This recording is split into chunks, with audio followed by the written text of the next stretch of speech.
Hello, everybody, and welcome to How to Split a Toaster, a divorce podcast about saving your relationships from True Story FM. Today, it's time to reunite with your toaster.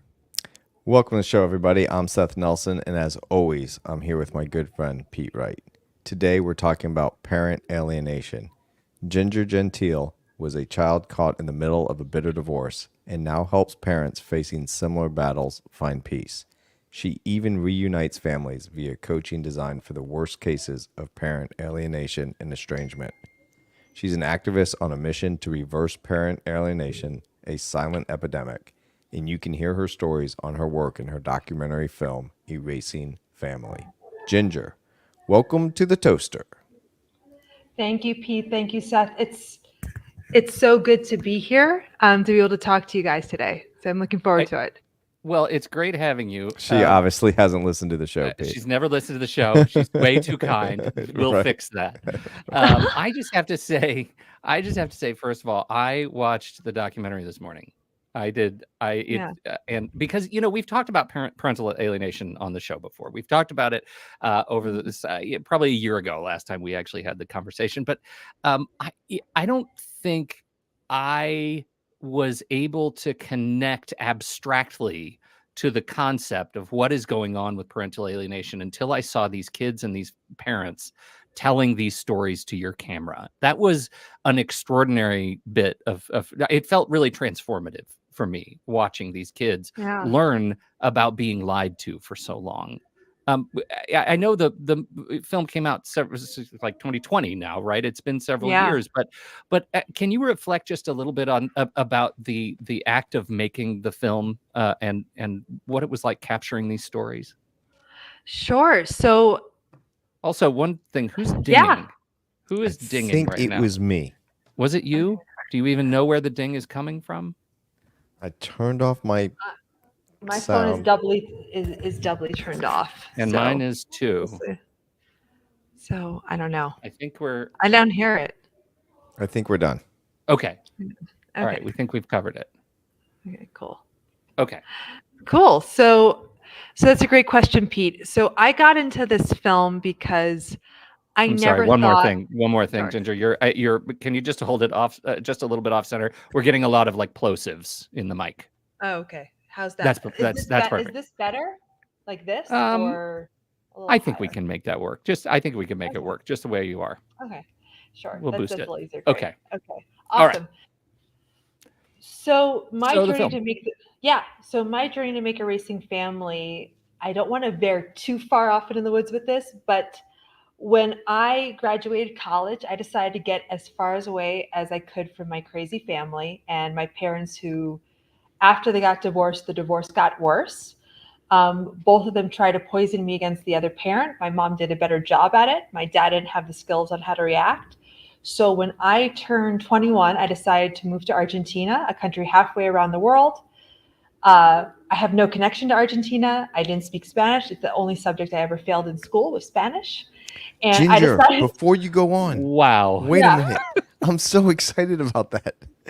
It took me 2.5 years to get through 3 years of Spanish in high school. Yeah, so it's only AP, very well. Yeah.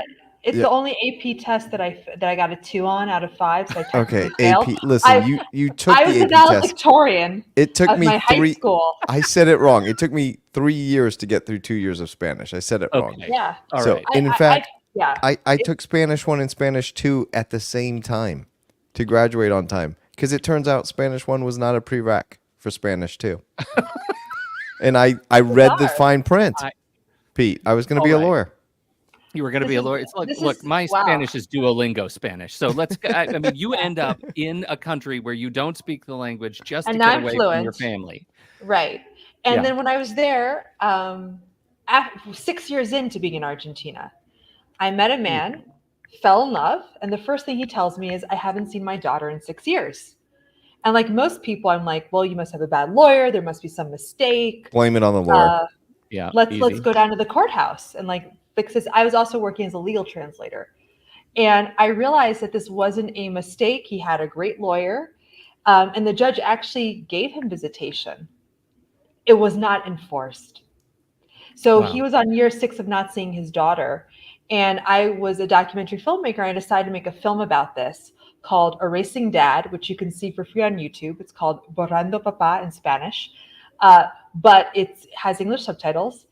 And it became the most controversial film that year in Argentina. It was the first film censored. Divorce moves a lot of money. Oh. Yep. That's the simple explanation.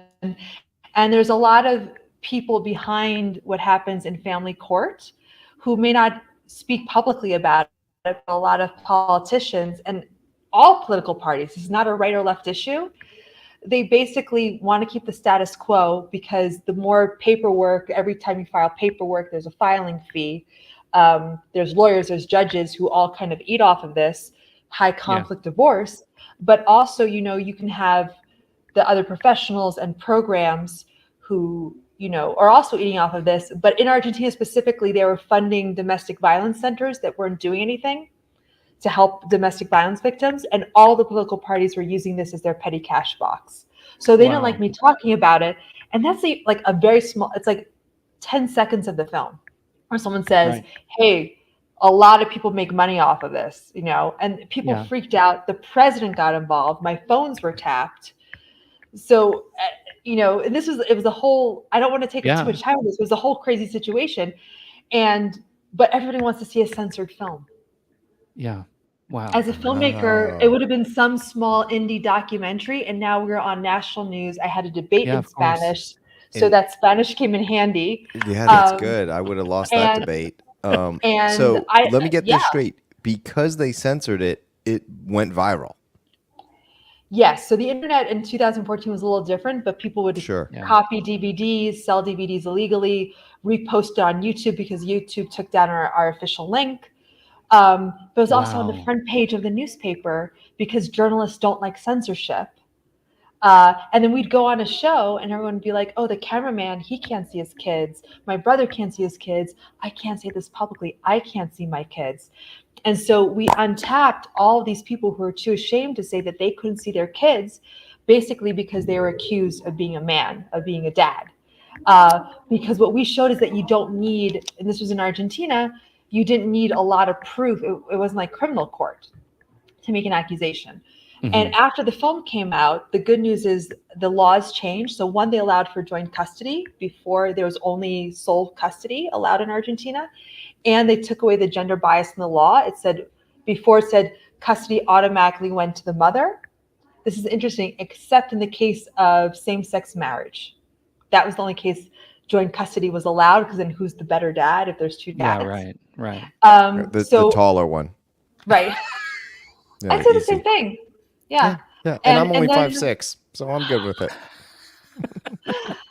So then after all this, I decided to, I myself got divorced. For those wondering, my now ex-husband, he did reunite with his daughter. It took 12 years, and she reunited with him when she was 21.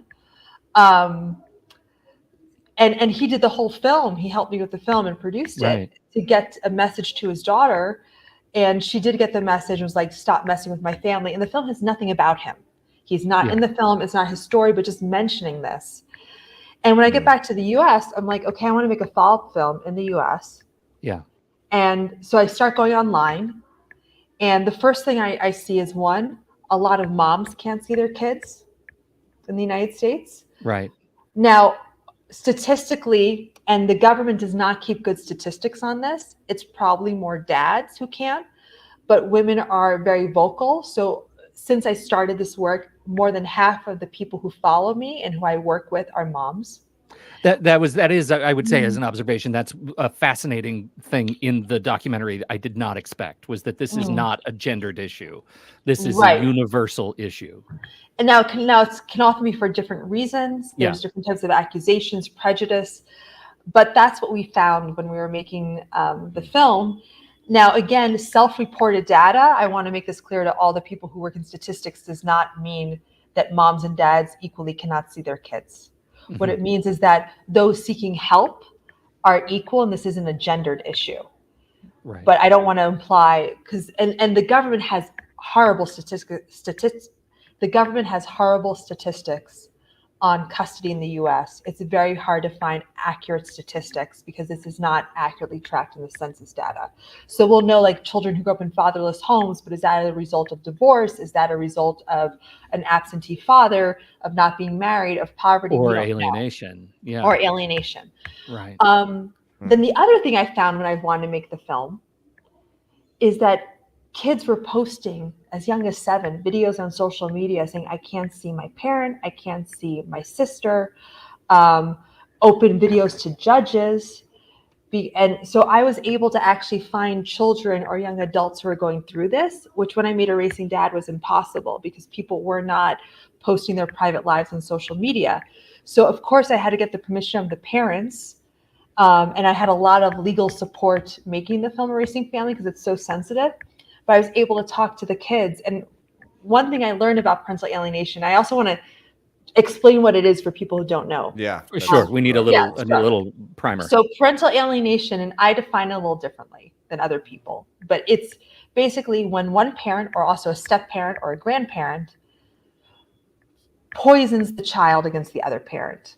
So this could be the most extreme example, which is actually not the most common, false accusations, telling lies about the other parent. It could be as subtle as, oh, you're going to see dad? I'm so alone when you go see dad. It makes mommy really sad. If you stayed with mommy, we'll do something fun, like go getting ice cream to the park. Do you feel safe with dad? It's okay if you don't feel safe. You tell me, baby. Oh my goodness. Yeah. Right? So this small eating, or just like, I feel lonely, having the child sleep in the bed with you. And then the other way, now you can have all three, is just, especially with younger children, you don't take them to the pickups. You have an unauthorized move. Dad or mom goes to the house, knocks on the door. And we saw this in the film. The mom would go knock on the door. The stepmom would come out and say, the kids don't want to see you. And we have to understand that a child living in a house, for children, love, and they're different than adults in this way. For us adults, love is emotional. For kids, love is survival. So if the parent who is your primary caretaker says, you shouldn't see the other parent, kids, for evolutionary reasons, will go along with that. Because if that parent gets angry, that's not just love, that's their house, that's their food, that's protection. So that's why when people ask, well, why don't the kids just come out of the house? I'm like, so you're asking a child to go against the parent who's taking care of them. And maybe they've seen that the courts aren't doing anything, that the other parent's scared of this parent. So I define parental alienation as conditional love. That's one parent saying, I will love you, protect you, give you money, not punish you, not take your cell phone away, or I'll give you, for teenagers who are easier to alienate, I'll give you a car if you don't see dad. Yeah, I'll let you suddenly do there's drugs in the house. Yeah, right. I'll let you, there's no rules in my house. I see this all the time. They say you have to study. I'll let you fail all your classes, right? I'll treat you like an adult. Exactly. I'll let you know adult things. Yeah. And so the cure for this, which we get into later, is conditional love. Is showing up with your child, loving them even if they're angry because that's what they learned, even if their love language is being mean to you because that's the love language they learned from the other parent. Yeah. But going back to Erasing Family, when I filmed this, and I interviewed hundreds of families to get to the 3 or 4 in the film, and I filmed more who didn't make the final cut. What I saw from the children was that children see this much more gray. So a parent going through this will say, I'm being alienated. I did nothing wrong. And no one is without fault, and children will often, see how both parents were fighting. So I also see alienation as a behavior. Some cases you have 2 parents who are alienating and one's better at it. Sometimes you see one parent, this is what happened with my dad. My mom alienated and my dad responded in like the worst way you can respond to a child. So sometimes parents don't have the skills because this is like, if parenting is you're driving a Honda Civic down the highway, alienation is you're driving that Honda Civic in the Indy 500 with no pit crew. So people make a ton of mistakes, and they often say, I wish I knew what this was years ago. I would have responded so differently. Because they'll just be like, oh, I'll just give it a few months. I just won't show up to the visits. That's I'll wait it out. And it gets problem. Worse over time, not better. And I see that, Ginger, and I deal with cases where I'll get the call because, dad doesn't pay child support. And so I get a motion from mom, and then I called dad. I said, "Do you pay child support?" He goes, "No." Why? Because she doesn't let me see the kid. I said, one, that's not a reason under the law not to pay child support. Yeah. And two, you not paying child support is not a reason for you not to see your kid. It works both ways. Right. You're supposed to pay. You're supposed to see your kid. If you're not paying, you're still allowed to see your kid. If you are Right. paying, she can't withhold the child from you. They're two separate issues. But immediately I say, you have to enforce the parenting plan. I show up, and in front of me, mom says, "You don't really have to go. We've got birthday party this weekend." Mm. And so with that happening, it's like, nope, now you have a child who's crying and is upset, and you now have to deal with that. But that is better than saying, "Okay, stay with mom." Because the next thing you know, it's going to be 6 months, a year, and they're not going to come back to court and try and get the child. Yeah. What they're going to do, they already have what they want, the child. And so what they do, Yeah. Pete, is when you come back to court and try and get the child, they file a petition to change the parenting plan, because all the judges hear it. My client, the dad in this hypothetical, is going to say, she withheld. She's going to say, you didn't show up. Yeah. You didn't call. And the parent who doesn't show up is in a worse position. And I tell this to all the parents I work with. I'm like, show up, even if you can't see your child, you log that you showed up, because otherwise it's abandonment. Yeah. And also in your child's eyes. So not just legally. So many children I've worked with and interviewed have told me that their dad knocking on the door was, and the mom saying, "You can't see the kid," was like, "Okay, dad loves me because he's knocking on the door." And then the day that knock stops, then it's like, "You see, he didn't love you anyway. He abandoned us." Oh my goodness. So you have to keep knocking if it's safe. And I always preface this, if it's safe to do so. We don't want anyone getting hurt or exposing themselves to a violent situation. And I also work with a lot of moms who have been abused by their ex-husbands, and they need work to be confident, because it's very easy for them to fall back into a pattern of psychological abuse. I had one situation where the dad was like, "If you start having lunch with me again and answering my texts, I'll arrange a meeting with the kids." We're teenagers. And this was going on for 3 months. I just need to do one more pause. I think you're the I'm sorry to keep coming back to the mic, but I think the mic, the way it's twisted, it's banging against the table as you talk.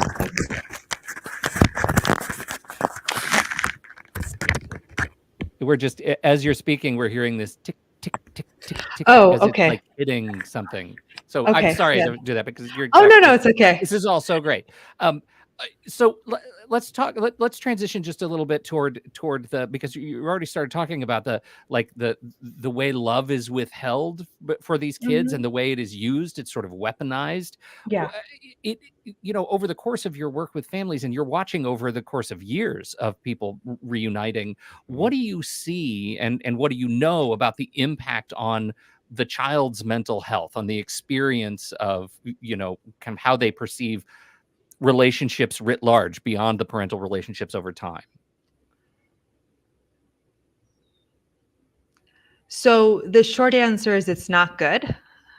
Okay. I'll give That's a wrap. a little bit of That's a wrap. Good. We're done. Yeah, that's We're good. good. Great show. Thank you, Ginger. I'll get. So we want to get more profound. The person doing the alienating was a child who was alienated. Yeah. So this becomes intergenerational trauma. So we know that half the children who were alienated grow up to become parents who are alienated and can't see their kids, or who alienate. So, and I'm sure a lot of kids grow up and they don't want to have relationships or can't have relationships, right? They never become parents. They never settle down, because it's like, who wants a relationship like that? Like, if it's always constant fighting and manipulation, it's like, I'd rather be single than deal with this. But in general, and this helps people heal. If you can see the person doing this as a hurt child who never got the skills, and this is not to excuse what they do, but I say, this is your child 20 years from now. If you don't solve this, your child's going to do the same thing as your ex if we don't solve this. And 95% of the people I work with, they went through something similar as a child, and their ex did too. Every once in a while, I get someone who's like, Mom and Dad were happy, I'm great. And they're so naive, they fell into a narcissistic trap.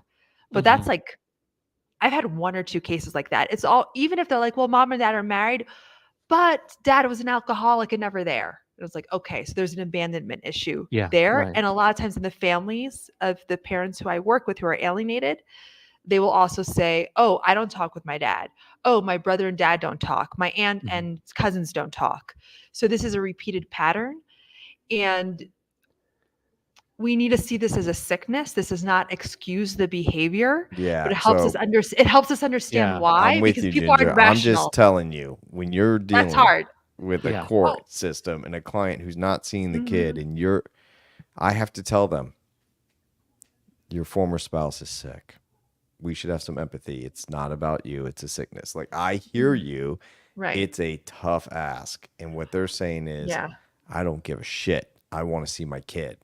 Yeah. So then they're the angry dad who's demanding things, who's rigid. Which doesn't That's seem how to the courts will anything. see them. Right. But so I don't think they need to have empathy. I agree with you. Forgiveness, empathy, like, great if you can get there. It's about strategy, because people say, I had the psychologist explain this is harmful. The judge says, hey, let the kids see their dad. And this person keeps doing it over and over again. It's because it's not coming from a rational place. So a lot of what I do with people is teach them to stop pushing so much, pull back a little, and it depends on the case. Or if they go to court, working with them so that they come calm and collected and looking for solutions. Because if they come in and it's like, I'm not seeing the kids, and this is it. I'm like, you've seen that. It's like, because family court is a very biased, we do a biased court. We do a lot of prep for trial and for testimony and depositions. And the reason for that is when, to your point, Ginger, you show up and my witness is jumping up and down saying, I'm not seeing my kid, I'm not seeing my kid. That is a very simple thing to demonstrate. And both parents are going to roughly say the same time frame. And the fact will be in the record. You ask Mom, when is the last time Dad saw the children? 2 years. It's in the record. That's all you need for the court. It doesn't have to be. You asked it, how long is it be? Well, I think it's more like almost 2.5. Right? Or no, it's been 18 months. Either way, 18 months, 2 years, 3.5 years, 4, it doesn't matter. It's in the record. That's not going to be the difference maker in this case. The difference maker is why and what we can do about it. And the harder part is when the kids are older. I believe there's a bias in court with judges that say, Mr. Nelson, the kid's 16. What do you want me to do? And I say, Judge, we make 16-year-olds do a lot of stuff they don't want to do. They don't want to get out of bed. We get them up. They don't want to brush their teeth until they have a boyfriend or girlfriend. Then that changes quick. But they brush their teeth, right? They don't want to eat healthy, but we make them eat their vegetables. You make them go to their fathers. And if not, there's consequences. And you can order. They're no longer allowed to be in extracurricular activities.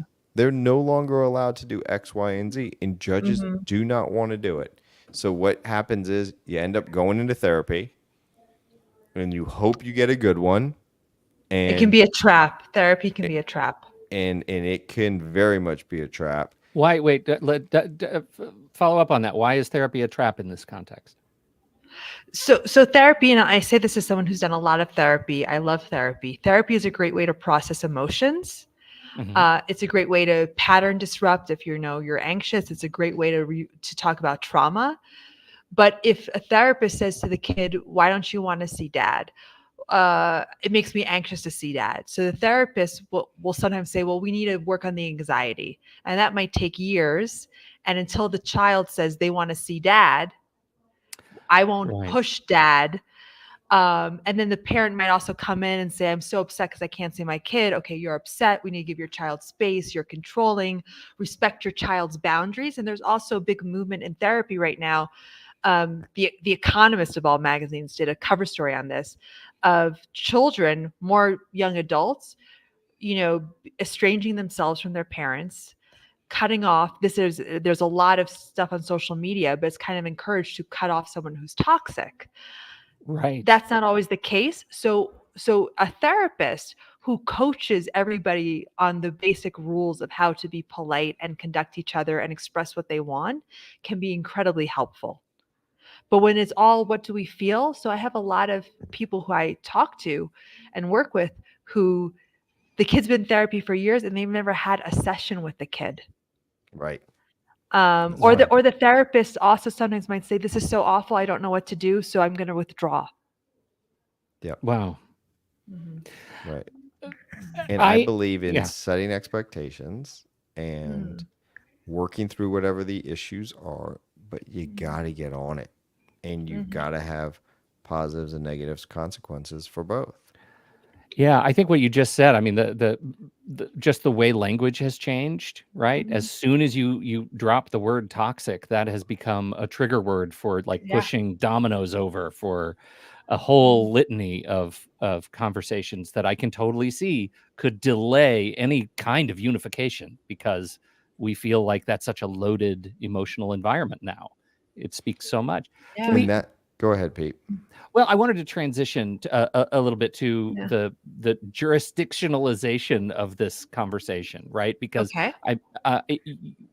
when you are looking at something like state to state or country to country, I mean, the stories that you tell in the film come from the United States and Canada and South America. Like we're talking about a very broad set of assumptions around how we handle reunification and how the courts look at parental rights in this context. What did you learn about different countries and how they treat this? Well, yeah, I mean, because I'm looking at what are the holes specifically in family law that allow alienation to happen, and I imagine there are some that are bigger holes in some places than others. Right. So the first complication we have is that states in the U.S. have their own divorce laws and custody laws and recommendations. We do that as lawyers to confuse people. So you may have a state that says, 50-50 is the norm. Then you go to another state and standard possession is 2 weekends a month and a Wednesday dinner. You might even go from county to county and have changes. But overall, what Ginger, I've seen you is can that go from courtroom to courtroom. Courtroom to judge. Right. You have judges who can I say something about family court judges, or do you not want me to? Fire away. Fire away. Because I know. Okay. One thing I discovered making the film Erasing Family is that in the United States, most family court judges, I don't want to say all, but most, have no training in child psychology.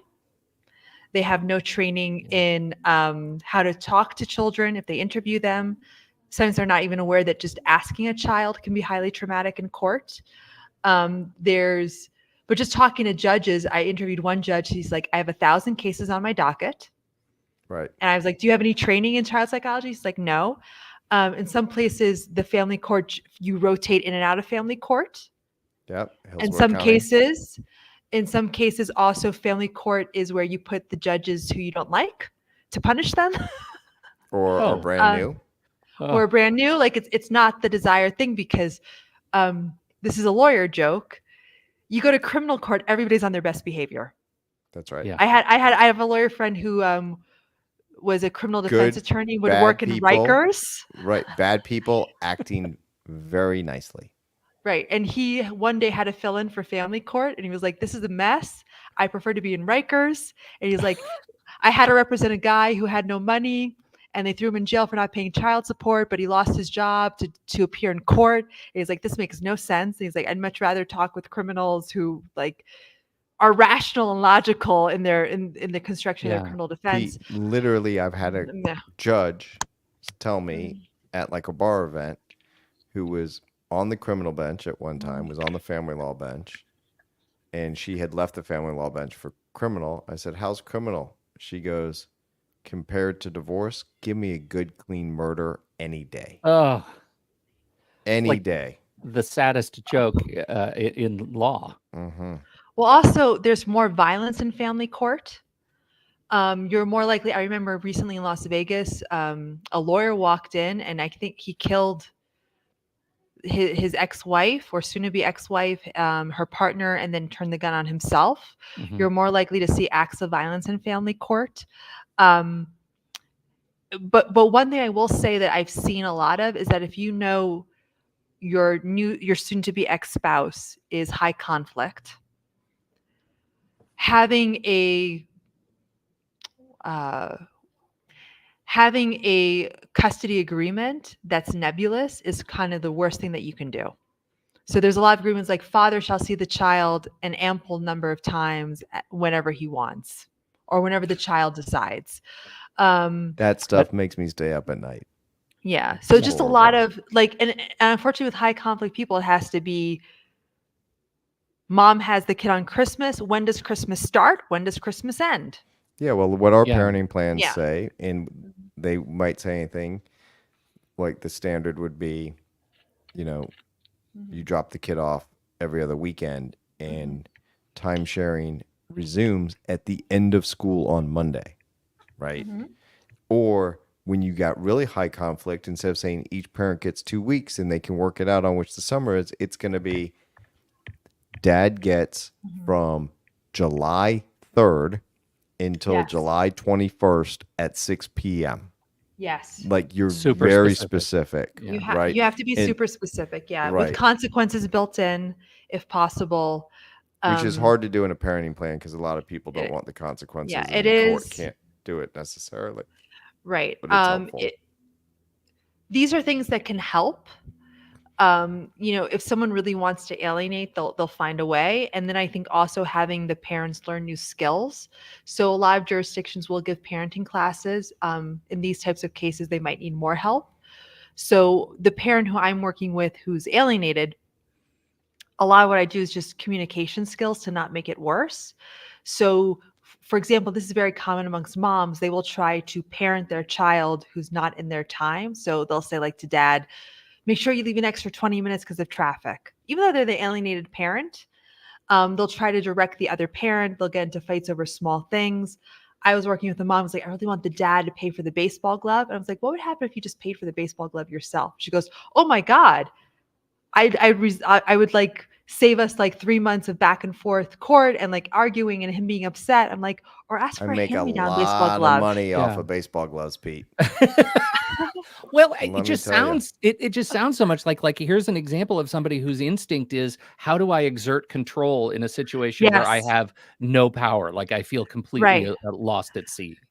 So a lot of parents, when they learn to let go, even in things more important than baseball bats, I have a lot of parents where one child will I have a lot of parents where one parent will withhold medicine to a sick child as a way of control. That seems And awful. and the doctor will send a note saying, please give the child the medicine. The other parent, please give the child the medicine. And they won't do anything. This is the parent who's alienating. And with one mom, I said, instead of asking him to do that and telling him how he's harming the child, say, I so admire your opinion as the father of our child. I respect you. I'm all ears to hear the reasoning behind not giving the child medicine. 3 days later, you wrote back, I'll give the child the medicine. Because Yeah. it's a power Just wanna struggle. be So we need to heard, get yeah. out of the power struggle. And that's extreme, but I've seen a few cases where one parent doesn't want to give the medicine. Right. So The parent it's writes about that, by the way, and then goes in the bathroom and pukes, but they wrote it. Yeah. yeah. Right. Yeah. So these are hard things to do. And also these techniques to reduce conflict. The trick is you have to use them pretty much all the time. So a lot of parents will use them once, not get a miracle, and then stop. But we can't Gotta give be other people consistent. advice. Yeah. Yeah. Right. Yeah. And the other thing too, Ginger, I was really interested to hear what you have to say about this. When you have a parent who's trying to alienate and the kid's going back and forth, right?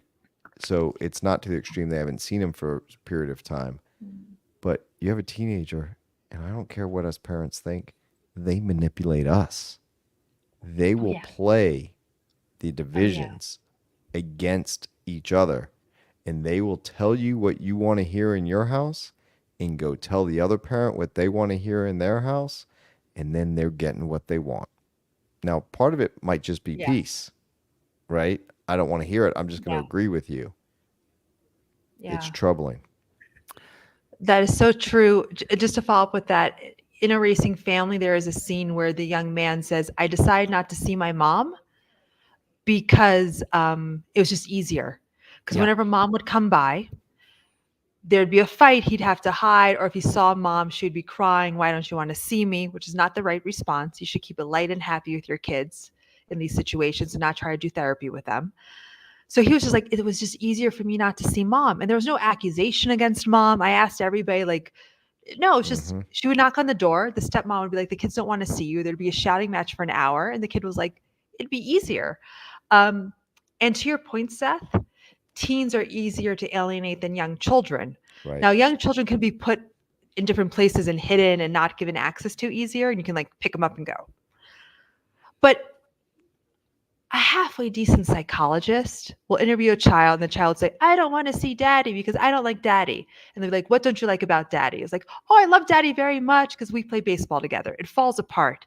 A teenager, as you said, can be manipulated. They can hold a lie. They can make threats like, oh, I'll cut myself if I have to see the other parent. Yep. So it's a much more difficult situation. But as we get, we've been talking about this for a while, this can get very ugly, very nasty. There is hope. I don't want the people listening to this to think that there isn't hope. There needs to be strategy, skills, mindset. And also, like, when you go to court is to get an agreement that's enforceable. It's not to extract justice or emotional healing. Right. I've literally had people tell me, like, we're negotiating a deal. They've been deposed, but I haven't deposed the other side, and we're getting what I think is a favorable outcome. I don't need to take the deposition. And they'll say, but I really want you to. Yeah. And they're just there's a day in court argument. How much is the deposition? Like, normally, that's not cheap. Oh, how much does it cost? Like what's a deposition day? Yeah, like, well, if it's a 4-hour deposition, just me being there is going to be over $2,000. Then I got to prep for it, and so that's going to take a solid 8 hours for a 2-hour deposition, maybe, or 4-hour deposition. I mean, so and there's other people there too, other professionals, right? Sometimes it's recorded. We have a court reporter that's taking it down, and then we're going to get the transcript. Then we're going to summarize the transcript for court, and we're going to create our follow-up questions for court. I mean, there's a lot to do, or you can just settle your case. I want to take your deposition one day, Pete. Now that I think about it, you don't ever want to do that. You don't. That's not a thing you should ever wish for. I got a question for both of you. I know we're getting to the point where we need to wrap up, but I have this lingering question that I'm thinking through. You talk about like the emotional storm that people are in when they're getting a divorce. They feel very strongly about their relationships with their kids one way or the other. How often do you run into situations where people get themselves wound into a situation of alienation and didn't even really consciously know they were doing it? They're just fueled by anger and frustration and confusion, and just suddenly wake up one day and they're like, oh my God, somebody has to tell me I'm alienating my kid. Is that real? So yes and no. So first of all, I haven't met anyone who sets out and says, I am going to alienate my children. Right. I should hope. What you often hear is, I'm protecting my children. I'm respecting my children's best interest. It would just be easier if the other parent wasn't there so I can rebuild my life. Some cases I have heard it's a financial thing. Like, if you get more custody, more time, you get more assets, more child support. Then it becomes a strategic conversation, right? But I often tell people, if that's the case, you're lucky, because then you're dealing with a rational actor who you can bargain with. Yeah. What's and the hard bargain is when, on that, Ginger, if I can just hop in, the bargain on that is, Pete, if mom gets 80% of the time and she gets an extra $1,000 in child support compared to 50-50 time where she would get $1,000 less, that's easy. 50-50, and I'll pay you the additional $1,000 as if you had 80%. And you're done. And your client says, well, why do I do that? That's not the law. And I say, because it's $1,000 a month. That's $12,000 a year. And we just discussed with Ginger, me taking a deposition can cost you 10 G's. Yeah, right. You just saved yourself. Right. Yeah. Right. And Okay. everyone's happy. So it's like no one's a villain in their own movie. So I think Right. what's important is that they're saying, I have to protect my kids. This is what's best. Occasionally they'll get an overzealous lawyer or family members who will push them to this, or Mhm. they'll come from a cultural place where children only need one parent. And that depends on different cultures, different locations. I want to, move on. But in general, they're repeating a childhood pattern. So what I have seen a lot is mom and dad got divorced at 5. Then the alienator gets divorced at 5, gets divorced when the kid is 5 and doesn't want the dad to see the kids. And it's like, this is so irrational. I'm like, well, what was her childhood like? And you're like, because she can't admit that her mommy did this. Well, this So is she has to repeat exactly the my point, cycle. right? Yeah. Right. This is more of a, and I guess that's the root of my question, right? Is you're Right. listening to this. It's not about like, are you specifically unconscious about alienating? It's about recognizing a pattern of behavior that might demonstrate you or Right. your, spouse are Yeah. in this kind of a pattern. Exactly. And one thing that I've seen is that we can get alienation to stop. It doesn't mean that the alienator will apologize, go to therapy, and admit that they're wrong. Yes. What it means is we can Right. pull away the stimulus, because Wait if a that minute. stimulus, That doesn't happen, Ginger. Come on. Pete, well, we got to people cut often this say, off. we often like, well, parents, will often say, like, I want them to apologize. I'm like, it's not going to happen. Yeah. We can work so you can see your kids again, and there'll be Yep. like a peace. Even in horrible cases, it can happen, because you have to take away the stimulus. So it's like, if every time you can't see the kids, you're like, please let me see the kids, I'm suffering. The alienator will say, ooh, you're suffering. I like that. Give me more of that. Yeah. But if you say, okay, I will talk to my attorney, or I will try again next week, and you're calm about it and don't act desperate, along with other strategies and other techniques, and also healing. So when I work with people, the first thing I do is healing their past trauma, healing their current trauma, letting go of anger, getting at the root cause of this, their own cause, how they're, even if it's 3% of the problem is their fault. I don't like to say fault, but their contribution. Let's work on that. Then we apply strategy. What most alienated parents wants to do, and I understand why, is they say, how do I text my kid?